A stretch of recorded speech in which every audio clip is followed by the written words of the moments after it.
So I've switched over to the blade now, and what I'm going to do is just showing how to use the spoke shave to get it into shape. I'm going to make a line down the middle of the blade like so with a good dark pencil. Doesn't show up very well on walnut, but I can see it. And I'm not going to touch the tip here because I'm going to be putting a fiberglass, I'm sorry, not fiberglass, a epoxy tip on here. Used to do fiberglass years ago.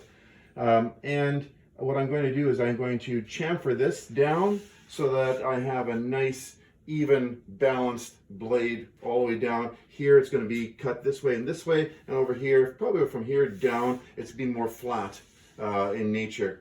The key here is that I have to keep it balanced, so I also drew a line using a nice long ruler down the center of the paddle here as well, so I know exactly where I'm going with the spoke shave here.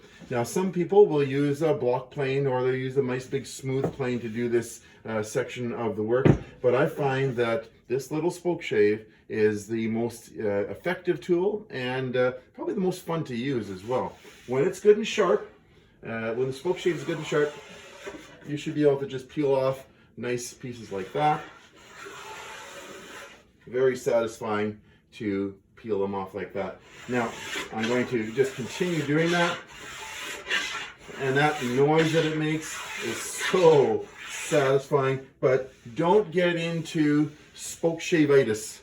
That means where you're not watching what you're doing because you're more concerned with these beautiful shavings that it's making, and you're not concerned about where you're going with your cuts. You have to be constantly watching your line on the side, knowing where you want to stop. Now, I'm not going to stop at the line that I've made. I'm going to stop before that line. I can always sand to where I want to be later, but with the spoke shave, I just want to get it to that point where I can see that the line is still there and maybe have about a 1/16 of an inch more that I have left over, so that in the end I'll have a 1/16 and a 1/16 and I'll have a 1/8 inch edge. That'll be great. Maybe a little bit more than that depending on what you want to create for an edge.